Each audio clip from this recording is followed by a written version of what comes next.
Hey guys, DJ Ravine here, and I'm here with Faustix. Faustix, yes. What's going on? We are here at Point Blank Music School, and today he's going to be showing us his brand new track from his OMG It's Lit EP3 Bailamos. How you doing, man? How you enjoying London? Yeah, so far it's been great, and you guys are great, and this place is great. We got a bit of drilling going on in the background, you know. Not doing any drill music today. This, what kind of genre is this? Well, actually, I was told that I should bring my psytrance genre, but I brought a track which is a combination of Moombahton and psytrance. Cool. As weird as it sounds. So most of your OMG It's Lit. Can you tell us a little bit more about that series? Yeah, this is the third EP. Yeah, it's the third EP. I started, I think it's 1.5 years ago. I've always made hard electronic music with Major Lazer and Diplo, as you might know. Also Alvaro from Holland and other Dutch producers as Tiesto. I mean, I have a lot of people which I've been working with. And when I switched and I got published at Warner Music, they wanted me to make more pop music. And I like pop music. I like having my things being played in the radios. And commercial-wise, it's just better for me as an artist to get the good jobs and stuff like that. And exposure as well. As well. I mean, having people singing along to your tracks is also, you can't sing along to psytrance and stop trying to do it. You can't. I don't know.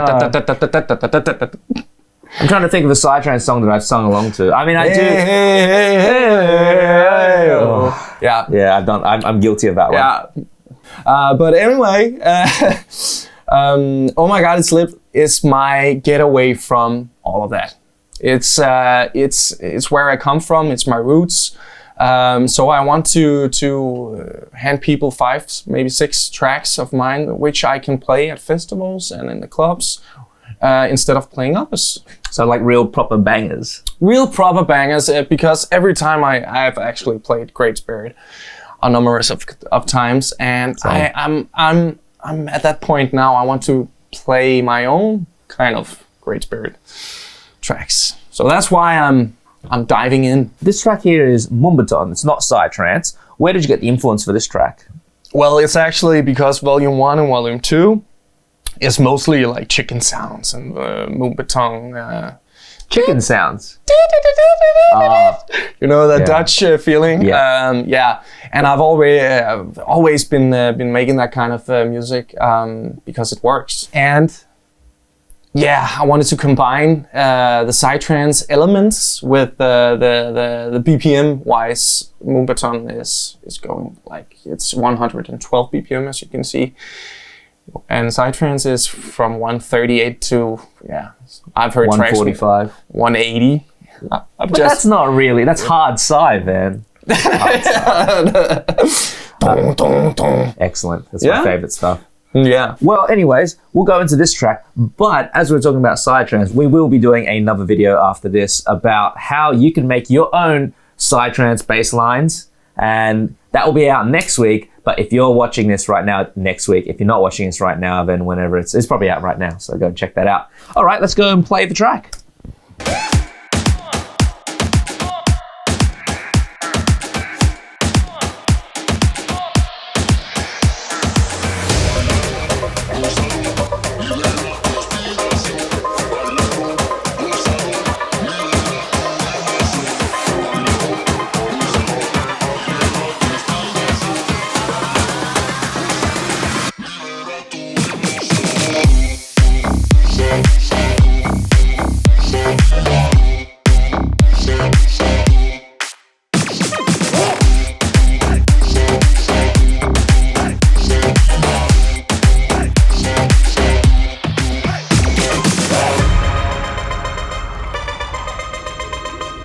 Sweet. Well, I can definitely hear those Moombahton vibes in that one.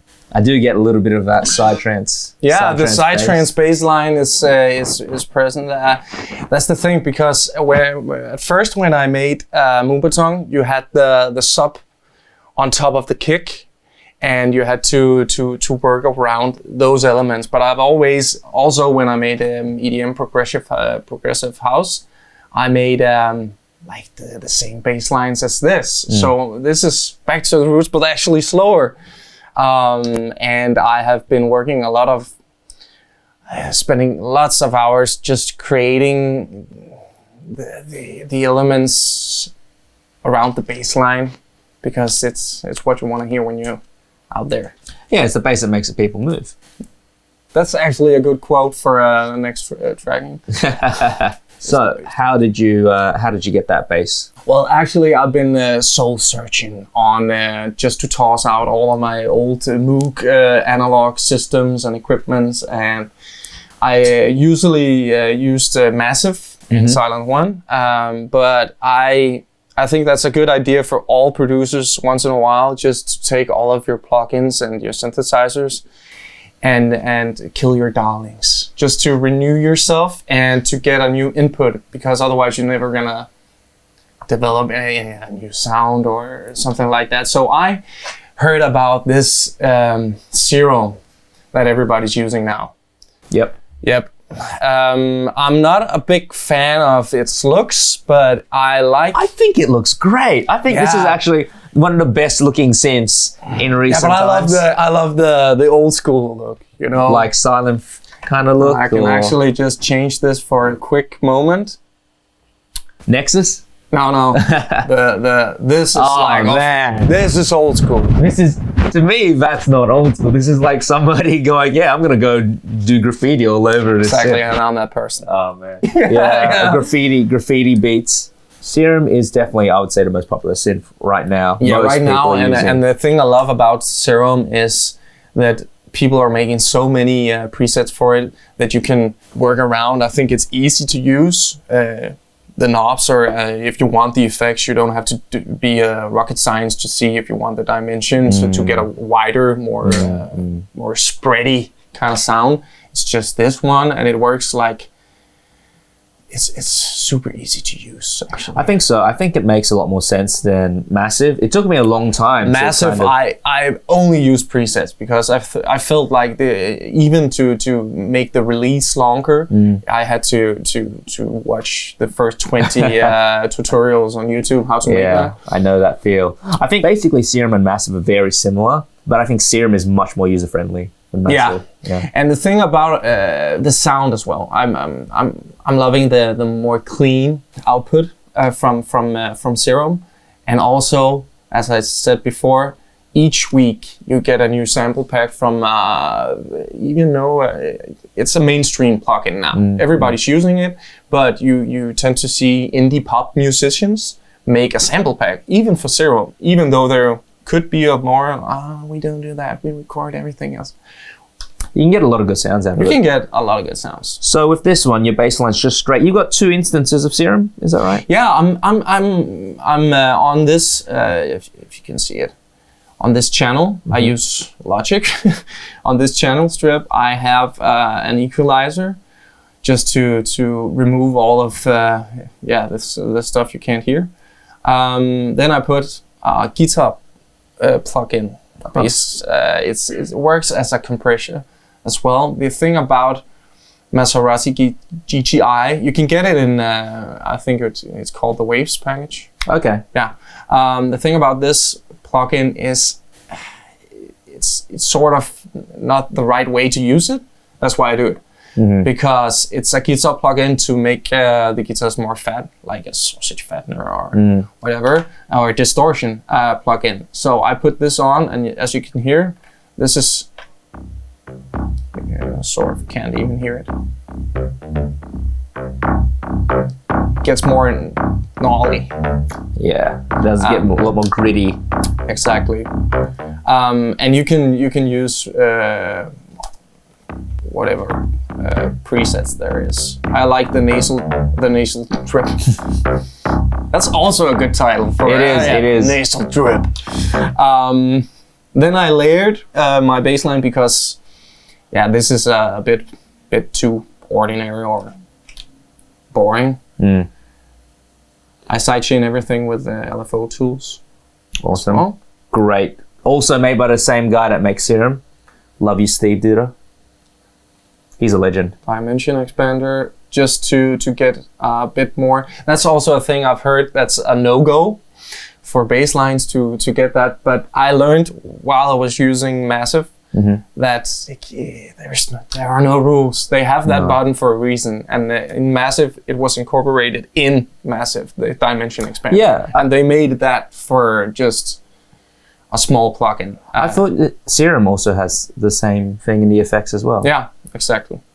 Up here they have hyper and dimension. Yeah, it's over here. Yeah, so you can get the same effect, but I love having it on the channels. Oh, I use so many channels. Yeah. What does this one sound like?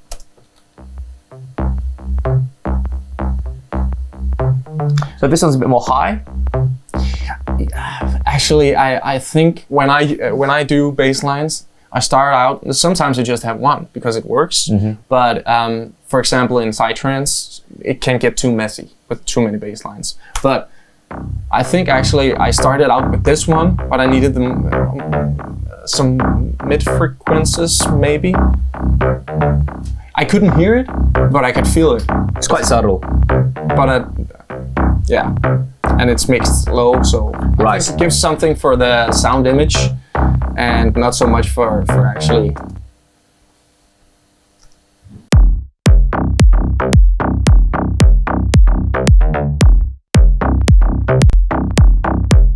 My CPU is it's not happy. No, Serum. Yeah, we made a meme recently of just like who would win, like i7 CPU or a couple of Synfy boys. It's just like Serum. Yeah. Serum wins every time. So you said this track took you only about 4 hours to make. I have a reputation in the music industry to be one of the quickest in Denmark, actually, because when I set to make an idea into a track, I'm quite fast at just putting in ideas and then sort out the things that I don't need. So I think I started out, as you can see, there's 53 channels or tracks right now. I think I started with 90 or something. Wow. Yeah, just putting in ideas and then mute, then sound, oh, this didn't sound quite well. But as you can see, in the entire image, there's a lot of samples. Most of the samples is something I've made myself, but once I get a new sample pack or like Kashmir and stuff like that, you can't deny the fact. At first I was like, really don't want to use the same sounds, but I can't hear a difference between this kick and a kick from Niki Kick, as I used to use the Niki Kick plugin for kicks, so I can make them myself. The Nicky Romero one, yeah. Exactly. Yeah. Like Data Life made the sausage fattener, Nicky made that best plugin ever. The sausage fattener. But the kick, it's actually just a sample. Awesome.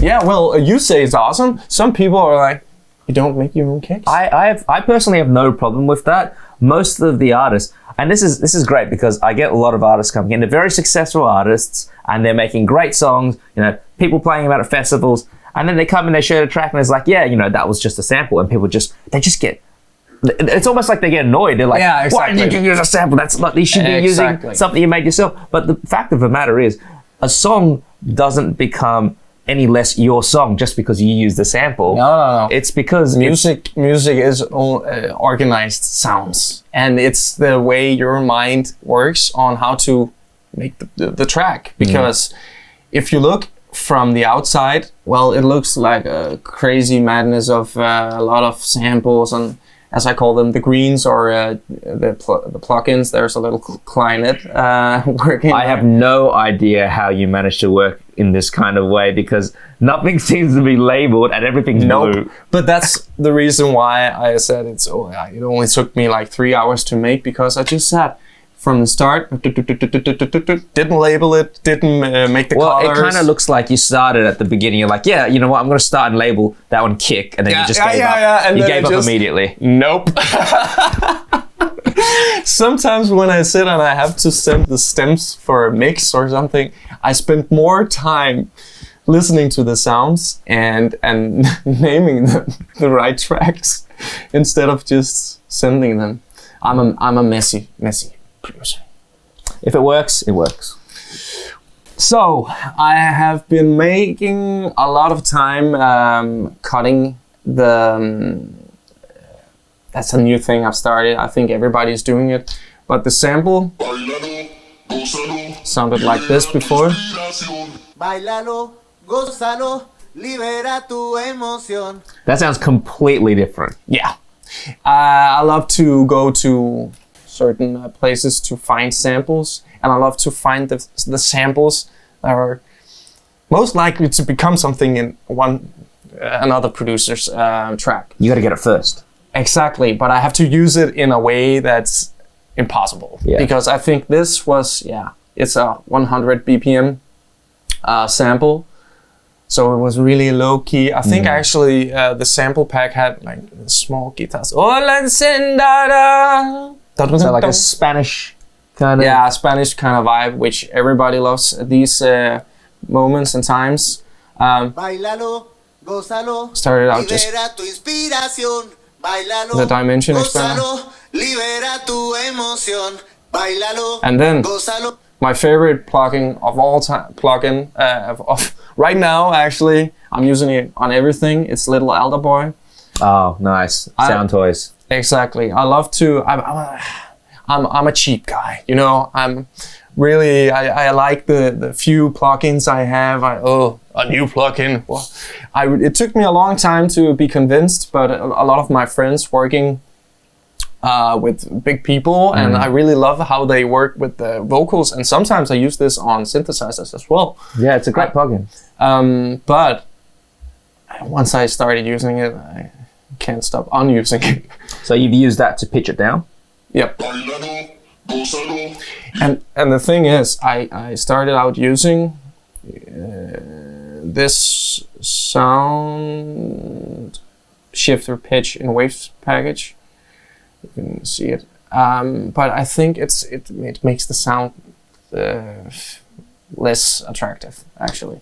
So That's one good thing about the sound toy stuff. It's got a way of messing with the sound that makes it sound good. yeah, instead of making it sound like a sample being stretched to hell. Well, it adds flavor when you do that. Yeah. Whereas you're right, when you use a lot of like Ableton or Logic's inbuilt sound like pitching, you can kind of hear it kind of digitizes it and all that. This makes it sound quite analog. Yeah, exactly. And that's the same thing about a lot of plugins that I use.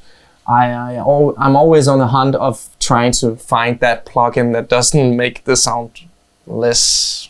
I want to make the sound like it was recorded like this.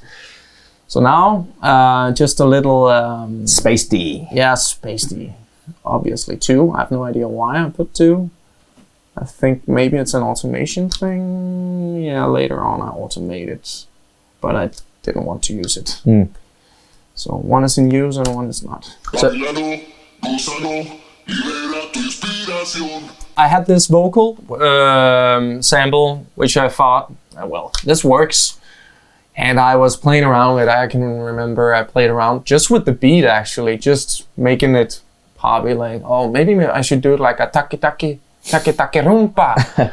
But nah, I was over that period. Yeah. Then I found, again, a samples, yeah. DJ sample.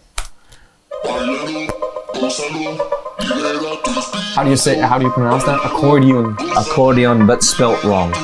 Okay. That's all right. I didn't. And that's a fun kind of sound. I haven't really heard it in many tracks. Yeah, it makes it sound kind of evil, actually. Oh, that's yeah.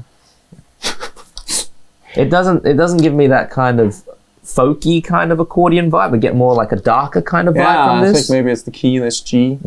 I always work in G or in F. It's the evil. And Minor? that's where that's where the bass lines are fattest. Yeah, exactly. Oh yeah. So when I had this put together, I got the build up of some sort, and then the drop came, and without the vocals on, it just sounded.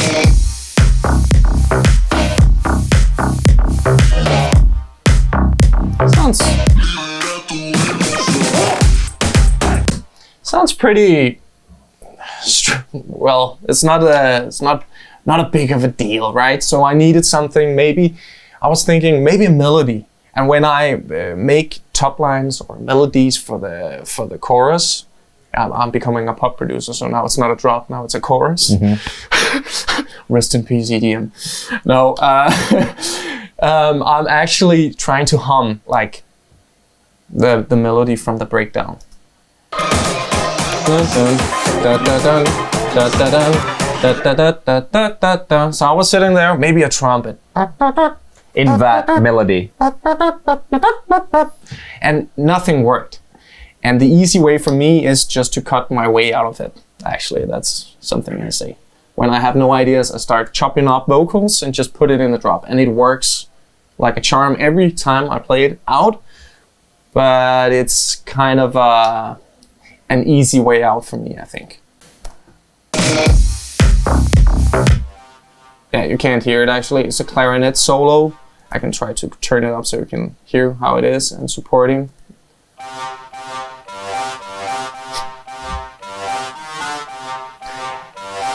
Yeah, it's a horrible sound. That's a stock Logic sound as well, isn't it? It is actually a Logic sound. For all Logic producers, I would recommend that you go to the GarageBand and just play around with all the instruments in here because they sound good because they're recorded. And instead of going out and spend tons of money on Keyscape and Alicia Keys for Kontakt, well, do that. It works like a charm, but if you're starting out with just playing around with some chords, you can easily use these things. I still use like the full strings, the brass sections, and just put on a lot of things to make it sound fatter. But you can, if you can hear it without anything on it.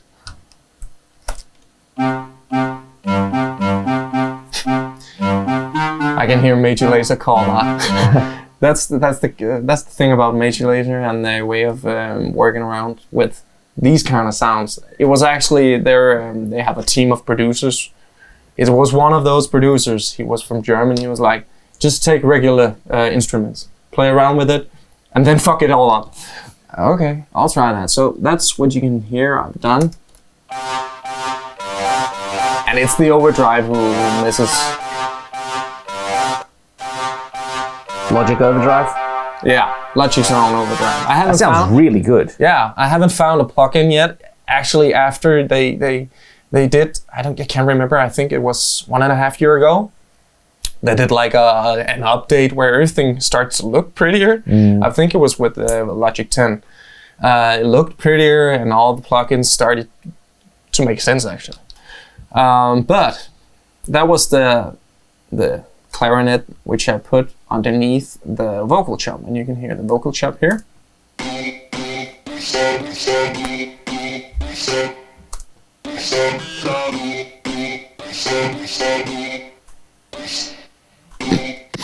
Yep. Not gonna lie, I'm getting Tiesto Boom vibes. Yeah, I love that track actually. Yeah. But that's 125. Bring it in.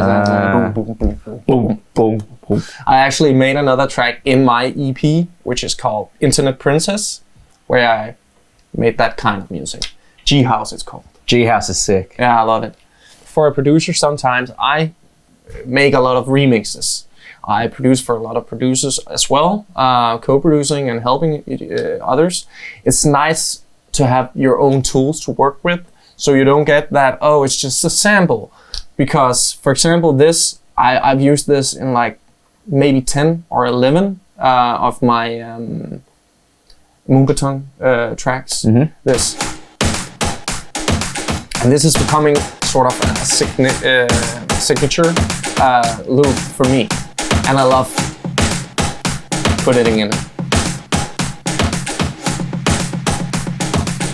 1, 2, 3, let's go. Hey. I would recommend for people out there to not to stop using samples, but maybe try to work your way around your own. Then you won't become the producer that just takes a sample from a package and put it in, and then you're, oh, now I'm a DJ. That's something as a new producer that Yeah. you should start as a habit, I think. Yeah. So what I do when I make tracks, I will make a fill or something, and then Exactly. I'll bounce that down and I'll put it into like a folder of fills. Yeah. And then I'm like, okay, that's my fill now. Exactly. That's where I was going. Funny you should mention fills, because this is actually just a fill, but as you can hear, it's been pitched or stretched from 128 to 112, and it's amazing how you can make a sample sound so different if you stretch it. Or you can take a sample. I use sometimes I take a dubstep sample and stretch it from 150 to 100, and Wow. and sometimes it sounds like shit, Yeah. but sometimes it's that magic factor. You never you're- know. No, You never know. exactly. So.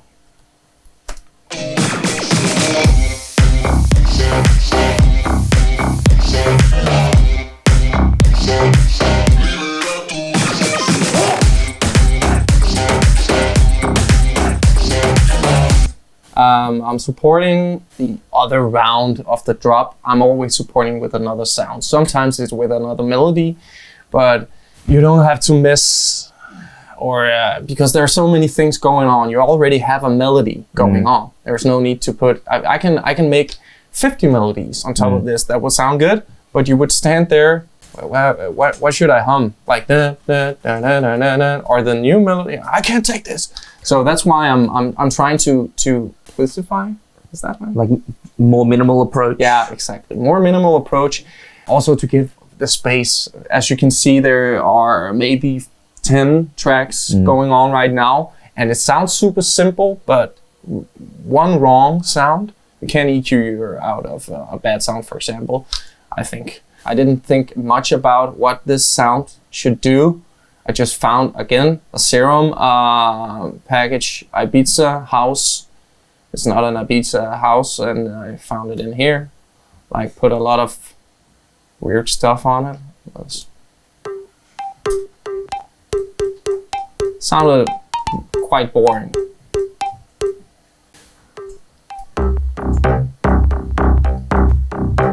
But you could have done a lot of things with this, maybe.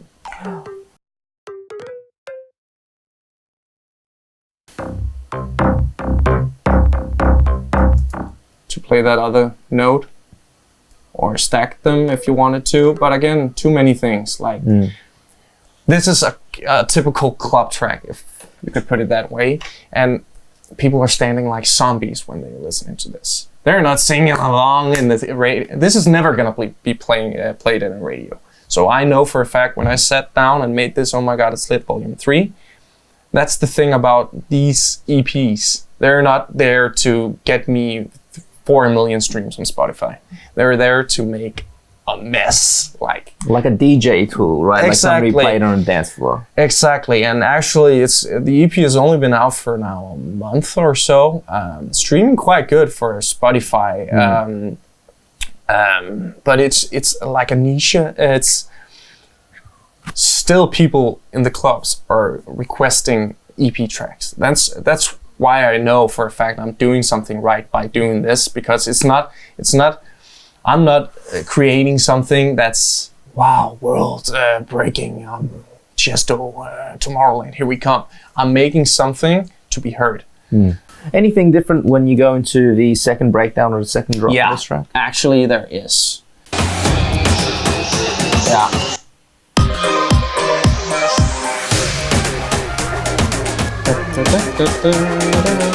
The typical Nubaton alarm.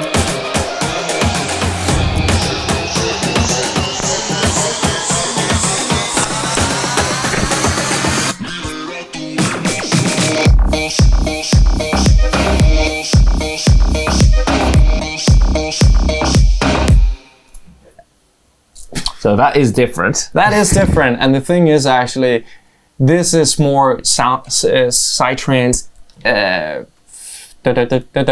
Actually, it's the same like Atom. Blast beat go. Oh man, I haven't heard that song in a while. I could show you actually how you make the sound from Maiden. Yeah, we can do that later. Giving you all the tricks. Let's be go.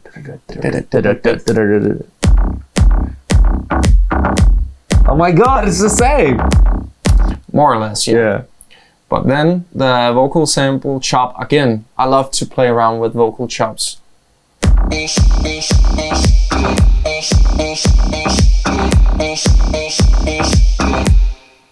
It was actually, as I said before, it's not a revolutionary track, this, but I hate as a DJ to mix myself after the first drop because nobody wants to hear the second drop. So I wanted DJs to be able to play at least 2 minutes of the track.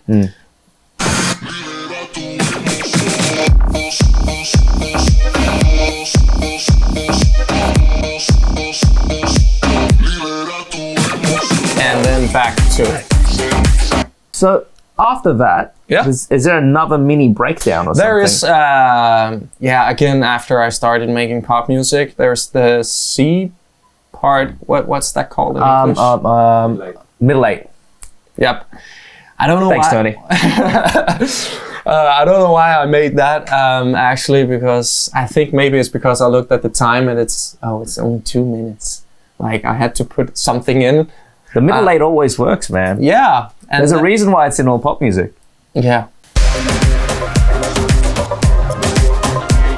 And remember what I actually did different there. I think I actually put everything in.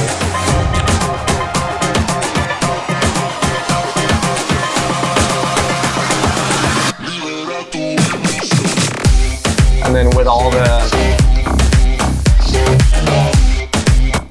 the percussion parts and stuff like that, I don't give people everything from the start. So each drop has another sound or feeling. It's amazing how just a percussion part can add something. Definitely. So even though it's the same drop, you know for a fact it's different. And the people out there, well, maybe some people can subconsciously. Subconsciously, everyone's going to hear the difference. It's just like for a drop. Your first 8 bars, it's going to be a regular drop. Yeah. And then after that, you chuck in like a hi-hat loop or something like that. And everyone goes mad. Wow.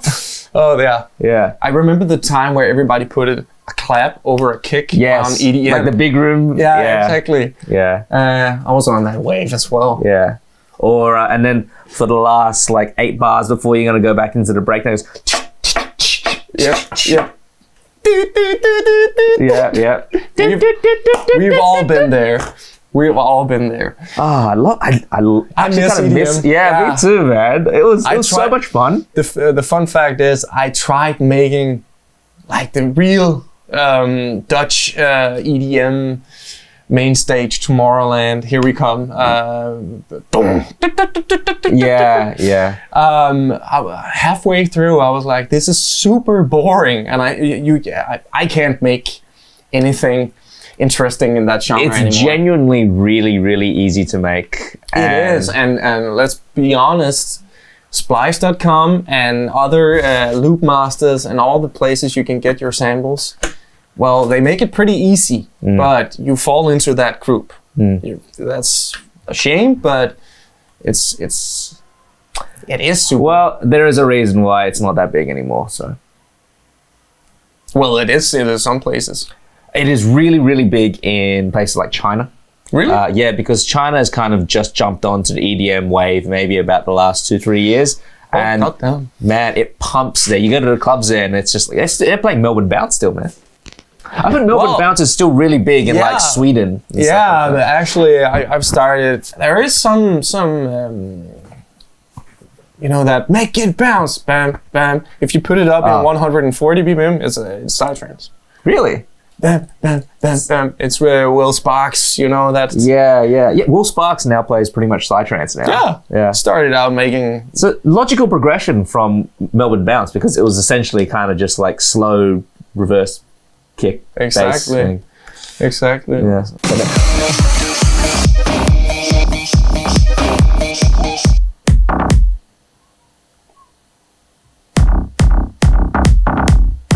you can get the feeling that this could be a psytrance track if you rearranged and made it triplets.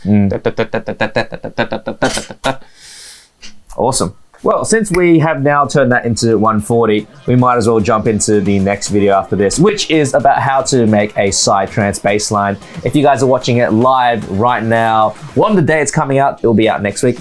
But otherwise, go and check that out down there. But anyways, that's it for this deconstruction of Bailamos by Faustix. Thank you very much for showing that to us. Well, thank you for having me. No worries. Where can they go and listen to that track? Spotify, YouTube. Just Google Faustix and Oh My God It's Lit Volume 3 and it will be right there. Awesome. And as usual, guys, check out pointblankmusicschool.com if you guys want to learn more about Logic, Ableton, and making dance music in general. But other than that, we'll see you guys next time. See you. See you. Like, comment, subscribe, watch that next video.